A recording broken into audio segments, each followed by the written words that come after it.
Assalamu alaikum. Welcome to our CCNA course. In this series, we will cover everything you need to know to become a Cisco Certificate Network Associate. So, I am Mohammad Anas Raza, your instructor for this journey into the world of networking.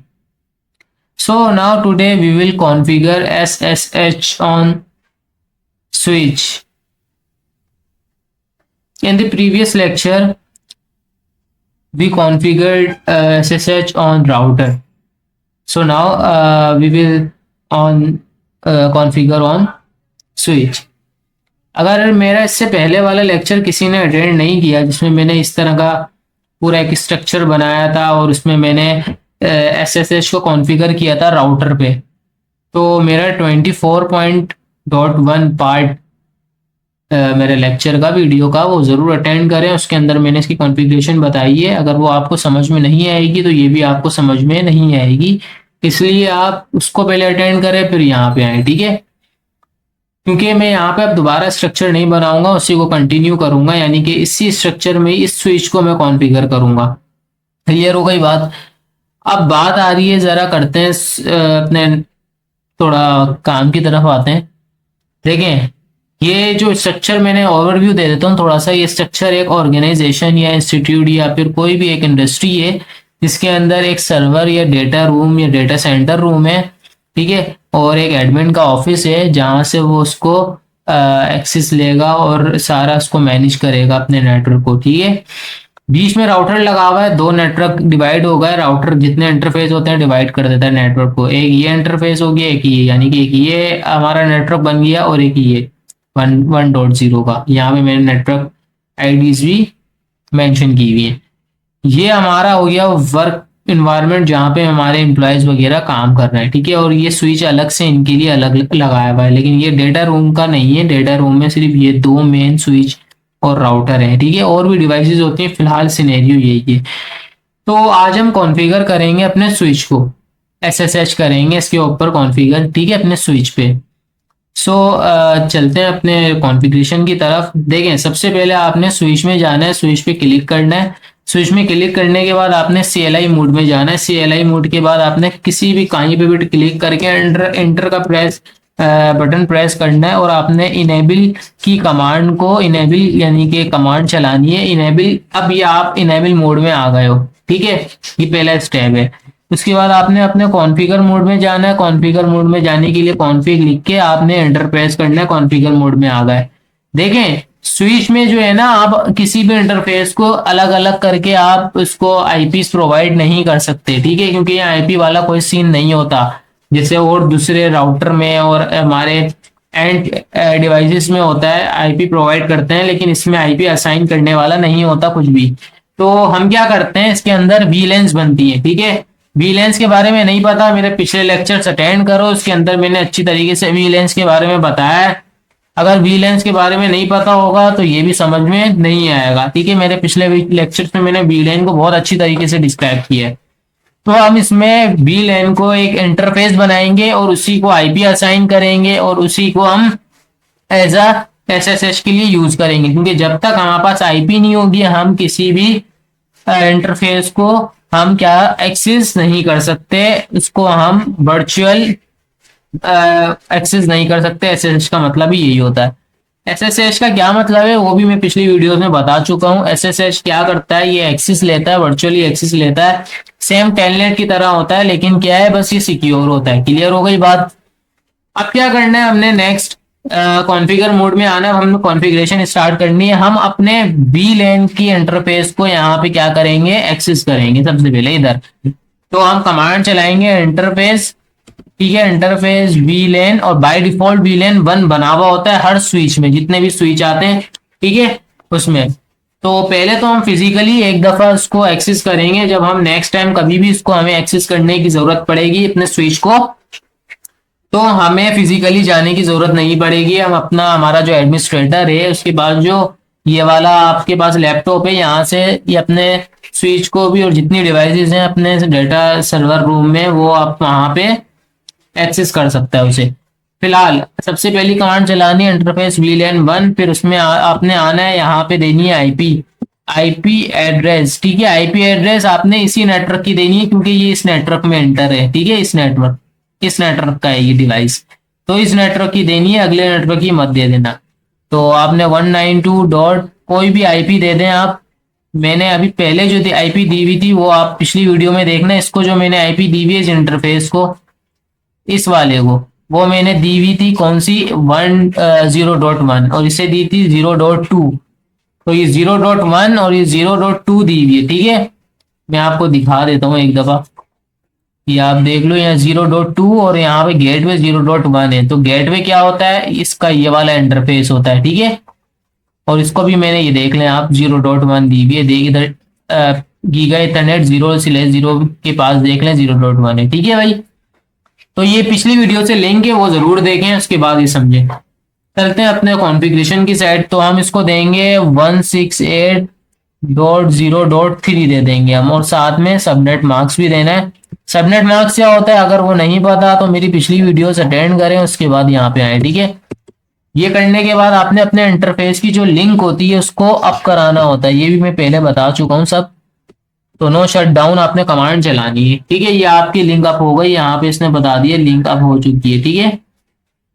अब आपने क्या करना है, अब आपने यहाँ से exit करके निकल जाना है दोबारा कॉन्फ़िगर में, क्योंकि ये कॉन्फ़िग में है, ठीक है। अब आप कॉन्फ़िग में आ गए। अब कॉन्फ़िग में आपने अब जो कमांड चलाओगे, पहली कमांड आपने सबसे पहले अपने स्विच के होस्ट का नाम चेंज करना है। तो आपने लिखना है होस्ट नेम, आप रख दो, मैं अपने स्विच का नाम रख रहा हूँ अनस, ठीक है। देखना है स्विच की जगह अनस लिखा हुआ आ जाएगा नीचे। तो यहाँ पे आप देखें स्विच की जगह अनस हो गया, ठीक है।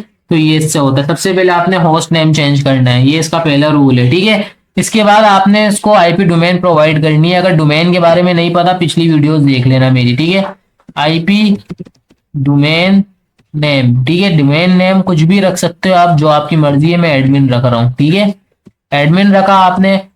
अब आपका ये दूसरा काम हो गया। उसके बाद आपने इसको एक की जनरेट करनी है। वो की क्या है, वो आपकी इनक्रिप्ट कर देता है आपके डेटा को, यानी कि ये सिक्योर है ना एसएसएच जब भी।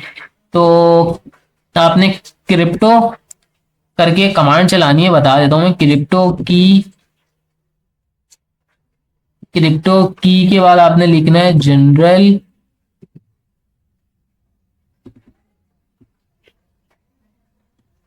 क्रिप्टो की जनरेट, ठीक है। जनरेट, इसके बाद आपने जनरल आर एस ए, ठीक है। क्रिप्टो की जनरेट आर एस ए, फिर उसके बाद आपने लिखना है जनरल कीज, ठीक है। जनरल कीज के बाद आपने मॉड्यूलस के बाद आपने एक यहाँ पे साइज डिफाइन करना है। ये साइज क्या है, ये आपका जो की है उसका साइज है, ठीक है। वो साइज कहाँ से कहाँ तक आप हो सकता है वो मैं बता देता हूँ आपको। वो साइज हो सकता है आपका 360 से लेकर 4096 साइज ऑफ द की, ठीक है।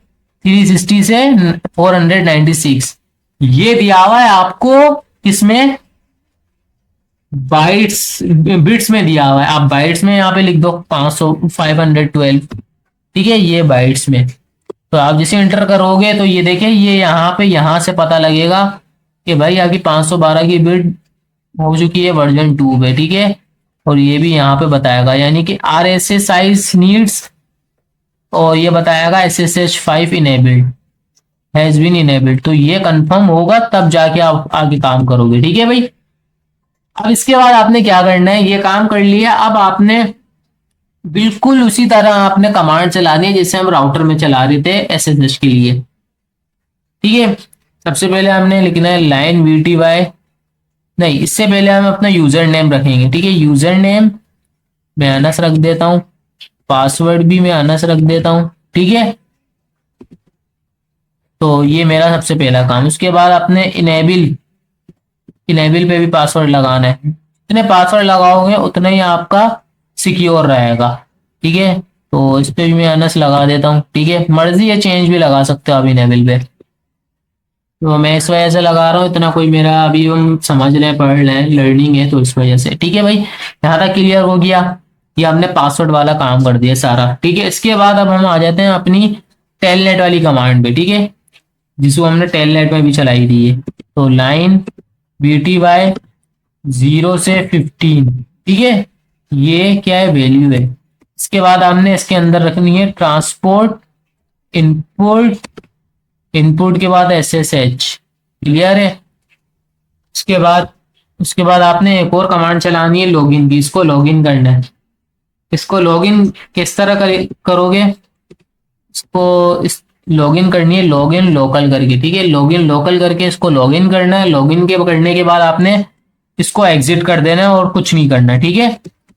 बस ये आपकी इतनी सी कमांड थी, आराम आराम से करना, देख के करना, अपने पास नोट डाउन कर लो ये कमांड्स, ठीक है। उसके बाद आपने क्या करना है, अपने पीसी में जाना है, कमांड प्रॉम्प्ट में जाना है। कमांड प्रॉम्प्ट में मैं यहाँ से इसको ये हटेगा तो नहीं, खैर मेरे पास से फिलहाल ये आपके पास इस तरीके से आएगा, पहले ये सी करके, ठीक है। आपने पिंग करके चेक करना है कि पिंग तो हो रही है आपकी। और आईपी क्या डाली थी हमने, वीलैन के ऊपर जो आईपी इंटरफेस के ऊपर डाली थी 192.168.0.3, पिंग करके चेक करना है। TTL इक्वल्स टू कुछ करके आ रहा होगा, यानी कि वहां से रिप्लाई आ रहा होगा। रिप्लाई नहीं आया तो समझ जाओ आपका कनेक्शन सही नहीं है, ठीक है। अच्छा, अब आपने क्या करना है, SSH की कमांड चलानी है, SSH-L करके, ठीक है, -L। और यहाँ पे जो अब मैं रखूंगा वो यूजर नेम जो था ना मेरा, वो रखूंगा। यूजर नेम मैंने अनस रखा था, अनस, और अपनी आईपी रख दूंगा जो मेरी आईपी थी, ठीक है, 192.168.0.3। जैसे ही मैं इसको करूंगा पासवर्ड मांगेगा, यानी कि अब मेरे से वो पासवर्ड मांग रहा है इनेबल का, तो वो मैंने अनस रखा था, अनस यहाँ पे मैंने कर दिया है, यानी कि मैंने लिख दिया है, या पता नहीं लग रहा होगा आपको, अनस। अनस लिखने के बाद अब मैं इनेबल करूंगा इसे। जैसे एंटर प्रेस करूंगा तो अब ये एक और पासवर्ड मांग रहा है, वो यूजर नेम का पासवर्ड था टेलनेट का, SSH का, अब ये मांग रहा है इनेबल का। इनेबल का भी मैंने अनस रखा था, करूंगा ये मैं, अब इनेबल हो चुका हूं। इसके बाद मैं इसको कॉन्फ़िग मोड में भी जा सकता हूं। अब मैं हर कॉन्फ़िगरेशन कर सकता हूं अपने सिर्फ इस एडमिन रूम में बैठ के एक पीसी से, इसको बोलते हैं SSH। क्लियर है, आई होप आपको समझ आया होगा। इसमें कोई भी अगर किसी कोई चीज जो ना समझ में आई हो, कमेंट करके आप मुझसे पूछे, मैं आपको जरूर रिप्लाई करूंगा। Thanks for watching, Allah Hafiz.